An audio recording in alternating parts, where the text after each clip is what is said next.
Добрый вечер. В эфире информационный выпуск Амши Кушара. Сегодня в программе. В Министерстве экономики обсудили ситуацию с наличием топлива и ценообразованием на нефтепродукты.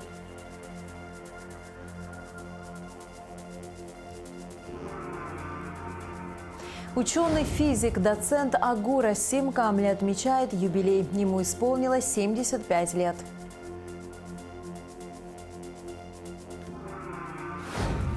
В рамках проекта летней школы педагогического мастерства педагоги по физике посетили Сухумскую гидроэлектростанцию.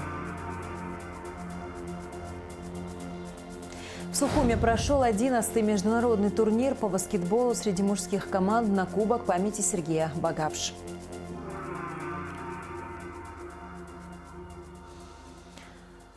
Прокуратурой Сухумского района возбуждено уголовное дело по халатности в отношении 4 сотрудников милиции. Гуния Аляса Руслановича Хутова, Альберта Муридиновича, Колбая Романа Джоновича и Чаабал Дениса Астамуровича. Об этом сообщается на сайте Генпрокуратуры. Им вменяется ненадлежащее исполнение служебных обязанностей по обеспечению правопорядка в общественных местах, безопасности личности, предупреждению и пресечению противоправных деяний, выявлению и задержанию лиц, совершивших преступления, что повлекло за собой существенное нарушение прав и законных интересов гражданина Российской Федерации. Дефицита топлива и роста цен на бензин не ожидается. В Министерстве экономики обсудили ситуацию с ценообразованием на нефтепродукты. Во встрече приняли участие руководители 4 топливных компаний – Абхазтоп, Алхан, Апсна-Ойл и Роснефть. Подробнее в репортаже Гугуцы Вардания. Главный вопрос на повестке очередного совещания в Минэкономике – ценообразование на топливо, обсуждение принятых мер и прогнозов на ближайшее время. Согласно отчету представителей Роснефти, запасов топлива в компании хватит от 1 до 1,5 месяца. Проблем с наличием нефтепродуктов нет. Динамика продаж по сравнению с прошлым годом ниже. Что касается цен, то они в Роснефти остаются прежними, так как, по словам руководителя компании, нового контракта не получено. Руководитель компании «Азит» Адам Иргабуния также отметил, что проблем с наличием нефтепродуктов нет, и добавил, что перед сезоном невозможно планировать поставки чаще, чем обычно, то есть каждый месяц. На встрече отмечалось, что затруднена поставка ГСМ железнодорожным транспортом в связи с перегруженностью путей. Ожидается, что сроки будут увеличиваться и далее. Есть сложности с подвижным составом, а это значит, что, возможно, некоторые перевозки железная дорога согласовывать не будет. Учитывая текущую обстановку, можем сказать, что если бы мы не производили своевременно закуп необходимого объема, все поставщики, то возможно, что ситуация сегодня, даже на сегодняшний день, была бы напряженной, то есть угроза дефицита существовала бы. В этом плане меры, которые мы предприняли, все компании, не позволяют уже не отвлекаться на этот вопрос. Что касается ценообразования, то в Азиде с мая месяца цена на 95-й бензин снизилась на 6 рублей. По 92-му мы так же, как наши коллеги, получили цену, но пока отгрузка не осуществлена, поэтому сильного снижения пока не ожидаем. Есть некоторое снижение, в связи с чем мы уже, даже реализуя текущий объем, снизили на 2,5 рубля. Это получается с 56 рублей до 53-50. Вот на текущий момент у нас такая ситуация. Генеральный директор Абхазской государственной топливной компании Рамаз Джопо рассказал, что компания завозит ежемесячно 1200-1300 тонн топлива. Был взят кредит в 30 миллионов рублей под поручительство частных компаний. На данный момент они занимаются вопросами логистики и ценообразования. Партнер наш занимается вопросом вагонов. Мы хотим уже железной дорогой тоже завести топливо, где он пообещал по другой уже цене, по чуть низкой цене. Естественно, мы этим занимаемся. Сегодня-завтра мы уже ответ получим. Что касается запасов, ежемесячно у нас вот именно 92-й и дизельное топливо мы оставляем до 100 тонн 92-го и где-то 40-50 дизельное топливо просто мы больше и не в силах, и не можем. С 4 мая до сегодняшний день 92 у нас опустился на 6 рублей. Сегодня опускная цена 48 рублей. Мы и президенту дали обещание. Хотим снизить еще хотя бы на 2 рубля. Я думаю, у нас это получится. А 95-й, 53 оптовая цена. С дизельным топливом я с ними согласен. Даже там и не хотят с нами разговаривать о цене. Это как она держалась, так и держится. Там мы ничего не можем сделать. Здесь вопрос. Вот мы даем заправкам. Вот на сегодняшний день, кому мы даем наши заправки, они ставят его по вот 92 по 53 рубля. Просто чуть-чуть контроль нужен там. Я думаю, если мы там чуть-чуть снизим, такой проблемы у нас не будет. А так, не знаю, стараемся, посмотрим. И чтобы коллеги знали, я нигде не озвучивал и не говорил, что Абхаздоп может взять обеспечением полностью. Такого разговора нигде не было. Это самообманом мы никогда не занимались и не собираемся заниматься. Мы в парламенте сказали, если будут финансы, это наши возможности. От 1500 до 5000 мы сказали. Но не сказали 10, 20 и 15. Просто некоторые хотят перевести все, что происходит в стране, в политику. Поэтому у нас вот это и получилось недопонимание. А так мы стараемся, если у нас получится, это люди увидят. В компании Апсне Ойл цены на топливо снизились на 2 рубля. С опережением немножко опустили цены на сегодняшний день у нас 92-й 54 рубля против 56 и 95-й 60 рублей. Дизельное топливо опустить не получается, так же, вот, как коллеги говорят. В связи с тем, что ожидаем поставку более дешевого топлива и смешали цены, за счет этого на 2 рубля вывели баланс. В 2014 году было подписано соглашение с российской стороной о неприменении в отношении импортируемых в Абхазию нефтепродуктов таможенных пошлин. Этот механизм позволял правительству Абхазии держать цены в республике на уровне близлежащих регионов России. В 2018 году в России был принят закон, согласно которому механизм ценообразования претерпел изменения. Это привело к тому, что действовавший с 2014 года льготный механизм перестал играть существенную роль при формировании себестоимости нефтепродуктов, поступающих в республику. Чтобы немного стабилизировать ситуацию и предотвратить резкий рост цен на топливо, в 2021 году правительство Абхазии утвердило предельные торговые надбавки на нефтепродукты. Согласно постановлению, был зафиксирован предельный уровень надбавок на марку бензина АИ-92 от 6 до 14 рублей, на дизельное топливо от 2 до 5 рублей. Мы считаем, что этот механизм справедливый, и он своевременно реагирует на изменения, которые происходят. Много времени понадобилось для того, чтобы к этому прийти.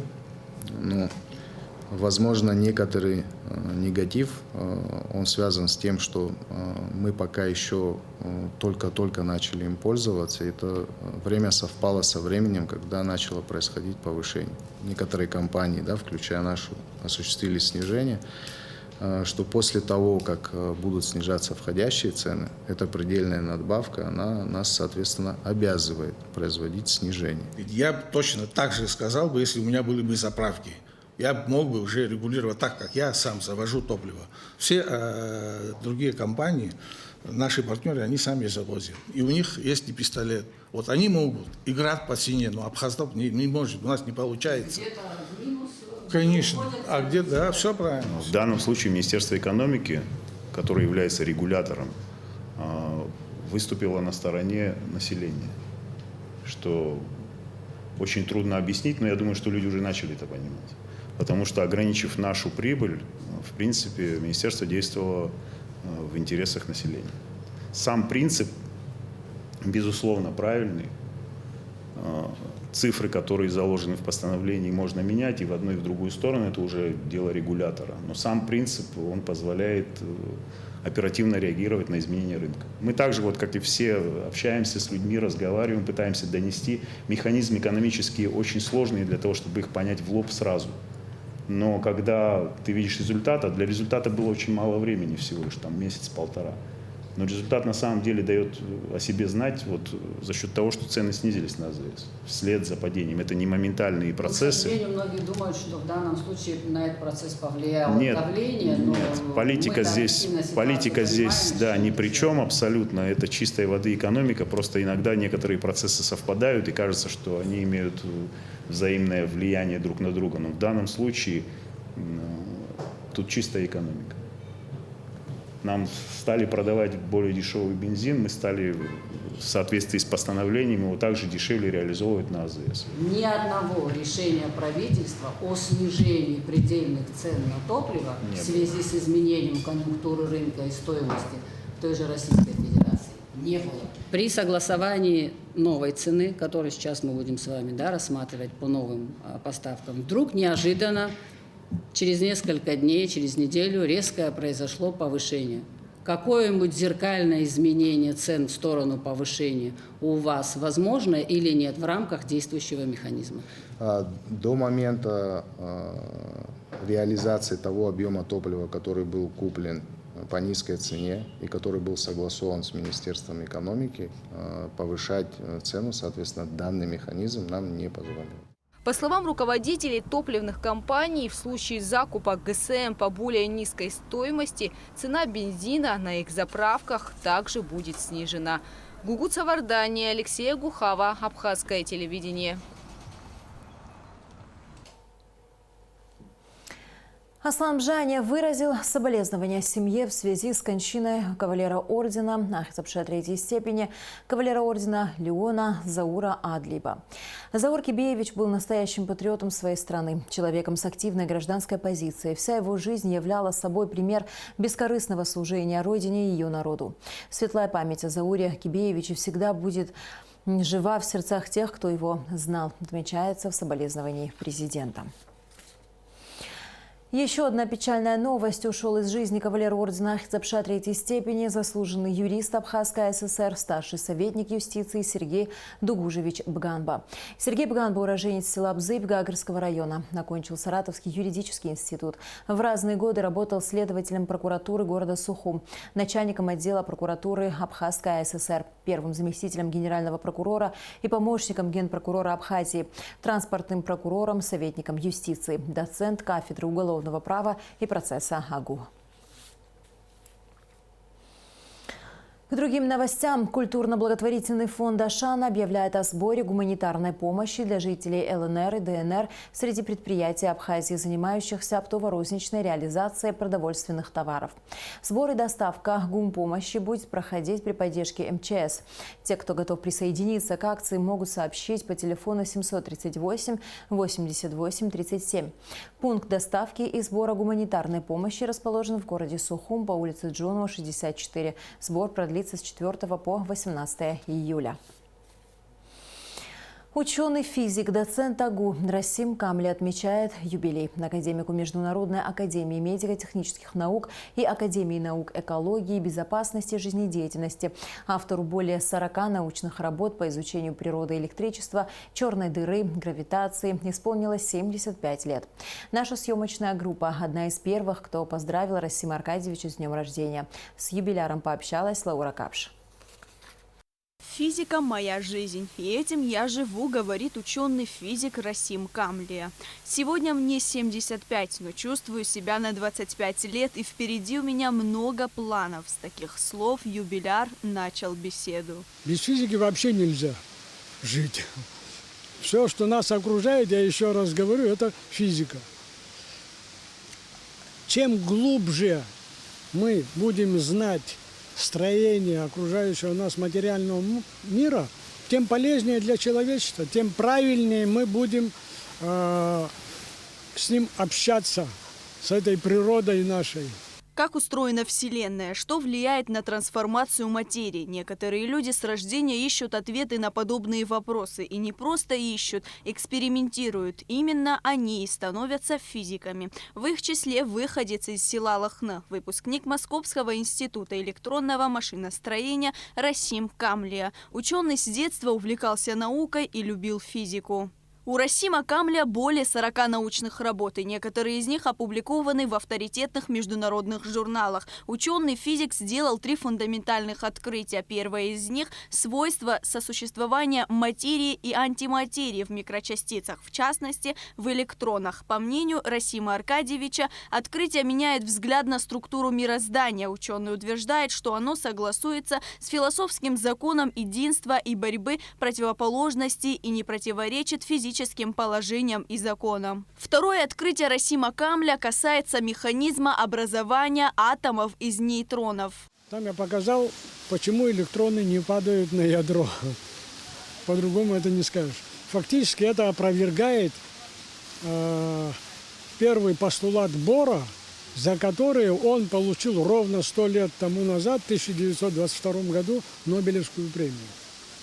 И вот после того, как вот эти работы мои прочитали в Англии, Королевское общество, так называется научный центр, который фактически занимается Национальная академия, фактически это наук, самая первая в мире, в 1610 году была организована.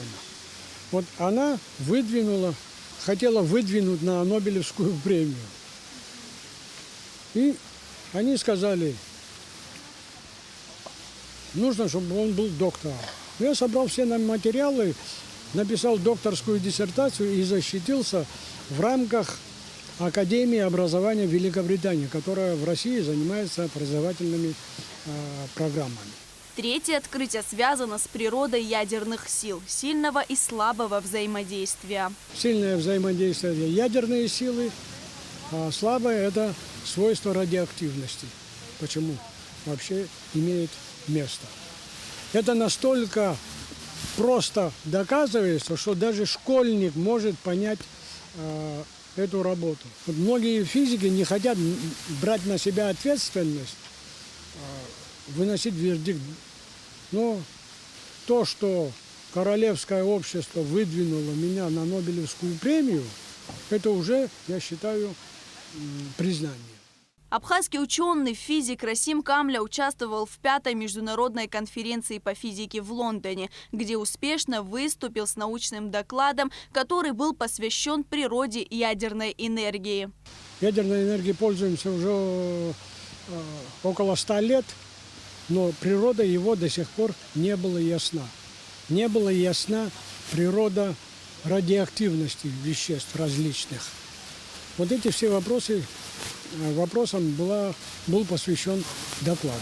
После доклада 4 американских журнала и 2 английских хотели опубликовать эту работу. Ученый выбрал американский журнал «Достижения в области теоретической и вычислительной физики». Расим Камля отмечает, что все его фундаментальные открытия направлены на познание строения материального мира. Некоторые выводы и заключения ученого подтверждаются американскими исследованиями. У Расима Камля есть достижения и в области математики. Так, более 15 лет назад он представил ученому миру свое доказательство теоремы Пьера Ферма. Все работы, которые были на сегодняшний день сделаны, они опубликованы.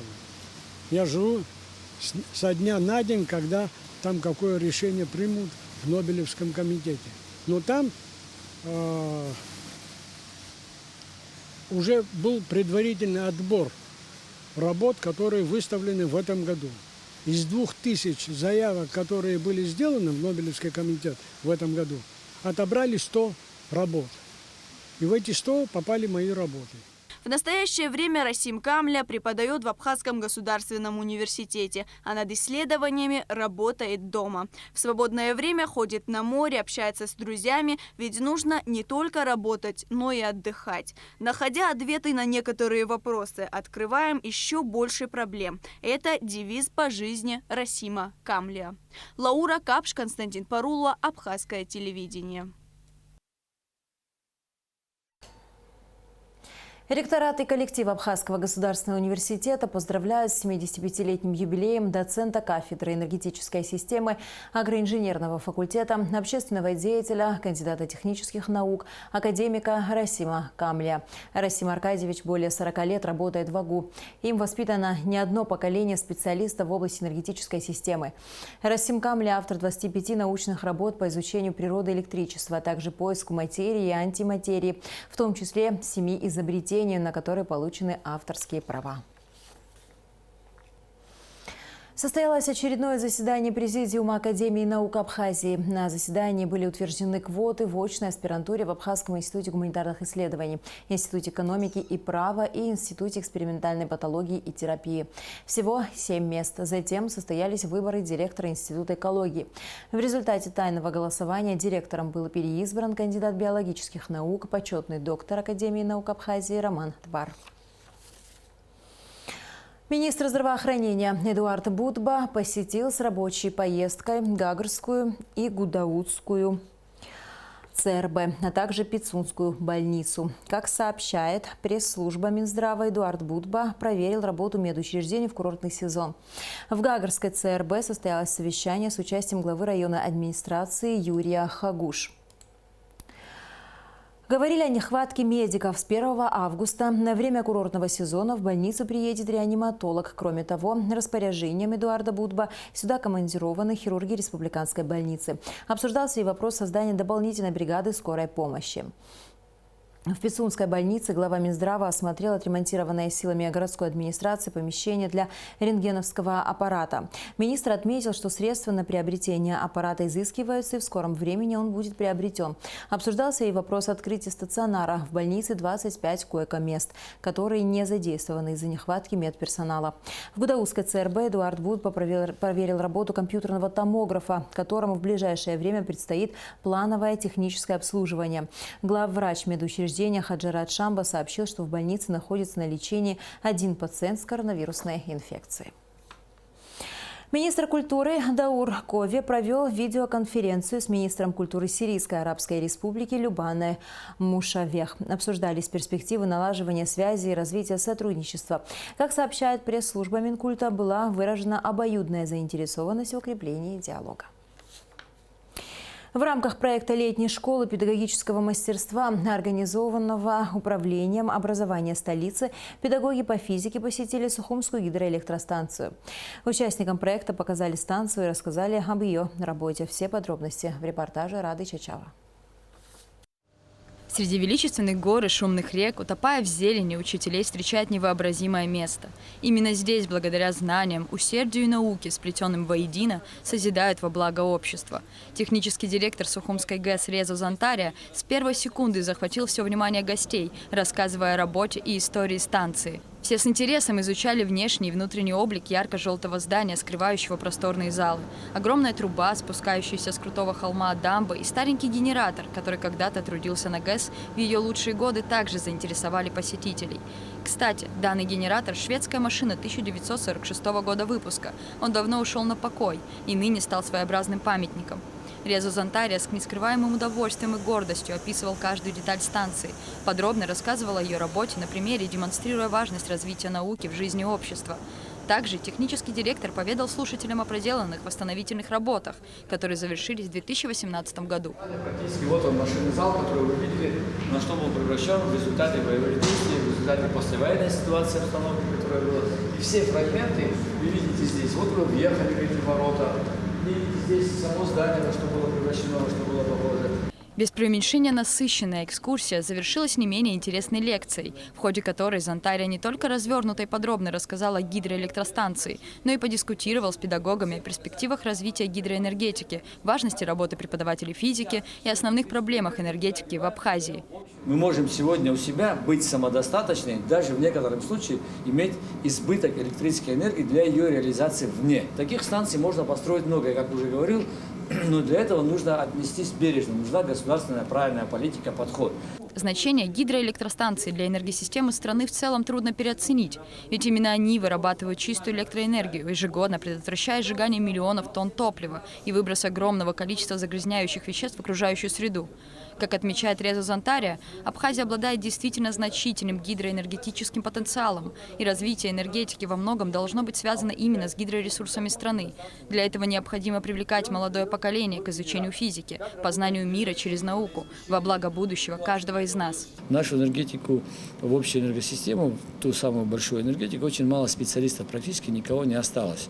И как не иначе сегодня с самого детства не прививать к самим учителям, к самим студентам или учащимся, не прививать ту профессию, в чем они должны быть заинтересованы, они должны ее полюбить. И эти встречи надо проводить часто. Еще раз повторюсь, потому что Абхазия нуждается в большом количестве энергетиков, в большом количестве электриков. Мы готовы это делать. Я лично готов весь персонал Сухумской станции делать и приглашать на работу, приглашать на практику, на летние каникулы.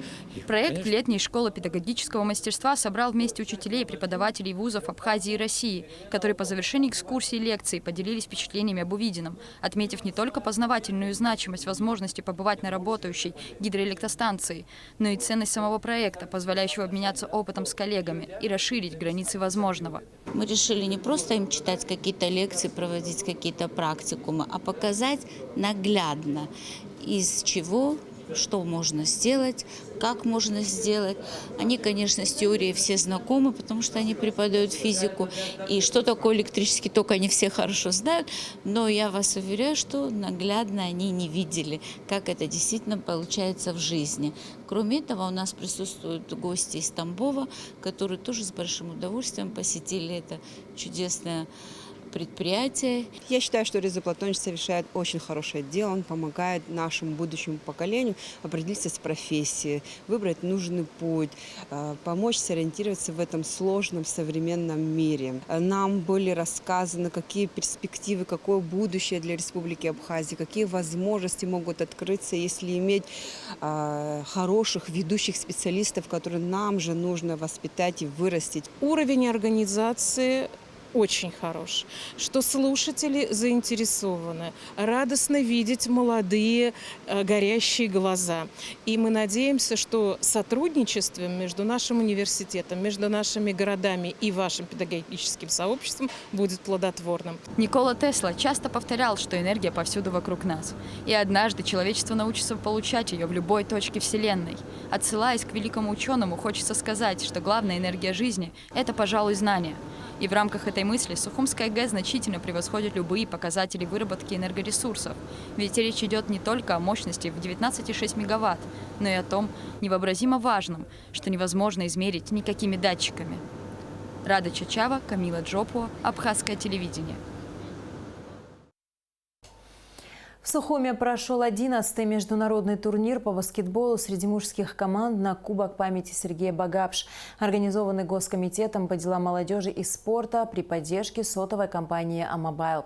Турнир проходил со 2 по 6 июля. На церемонии закрытия присутствовали вице-премьер, министр финансов Владимир Делба и мэр столицы Беслан Эшба. Подробности в репортаже Адисы Сагария. 8 команд из Волгоградской области, Краснодарского края, Донецкой Народной Республики, Карачаево-Черкесии, Ростовской области и, конечно же, Абхазии приняли участие в традиционном турнире на Кубок памяти Сергея Багапш. Впервые в соревнованиях принимала участие команда из Санкт-Петербурга. Для нас действительно это знаковое событие. Федерация баскетбола уже многие годы существует и проводит турниры международные. Кубок памяти имени Сергея Васильевича Багапш. Очень рады вас приветствовать. Спасибо, что приехали, участвовали в турнире. Поздравляю победителей и всех призеров, кто занял призовые места. Успехов вам. Популяризация спорта для нас – это очень важное направление. Поэтому своим присутствием и участием в турнире, конечно, вы делаете для нас большое дело. Удачи вам, успехов, благополучия и здоровья крепкого. Мне кажется, это очень значимый человек для республики. Мне отец рассказывал про него. И мне кажется, турнир – это очень важный момент такой. Мне кажется, дань памяти такому человеку. Поэтому приезжает очень много команд. Я удивлен сегодня, вообще 8 команд сказали. И уровень, мне кажется, с каждым годом все сильнее и сильнее. В этом году турнир прошел на высоте. Все команды показали мастерство и хорошую подготовку. Впервые по итогам соревнований нет победителей и проигравших. Решением судей отличившаяся команда и лучшие игроки были награждены кубками и дипломами. Кроме того, от депутата парламента Резу Зантария и Комитета по делам молодежи и спорта они получили денежные призы. Главный судья соревнований, первый вице-президент Олимпийской академии Юга России, заслуженный тренер РСФСР и Республики Абхазия, кавалер ордена Ахтзапша 3-й степени Александр Банников. Соревнования проходят на очень высоком организационном уровне, привлекают зрителей, вызывают большой интерес у игроков, у публики. Глава администрации города Сухум Беслан-Эшба поздравил главного судью турнира Александра Банникова с успешным завершением соревнований и вручил ему серебряную монету с изображением Сергея Багапш. Планируем, значит, в следующем году еще больше, значит, географию этого турнира расширить, потому что есть у нас контакты сегодня и с Белоруссией, контакты сейчас мы налаживаем и с Крымом, с Южной Осетией. Хотим придать еще более международный формат этому турниру. Тренеры всех команд также были награждены памятными подарками от Госкомитета по делам молодежи и спорта и Федерации баскетбола Абхазии. Адица Сагария, Ильдар Дамиров, Лилиан Маршан, Абхазское телевидение.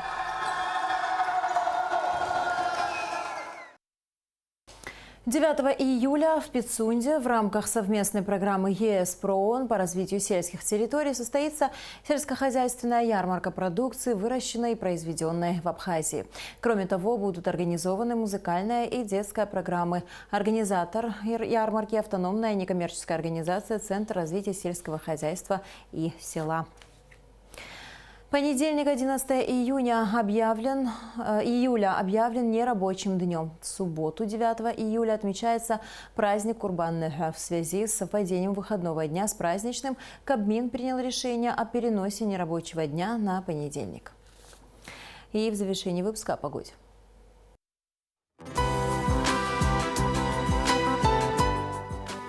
По сообщению Гидрометцентра, в четверг, 7 июля, на территории Абхазии ожидается переменная облачность без осадков. Температура воздуха ночью 17-22, днем 25-30 градусов. Температура морской воды 24 градуса.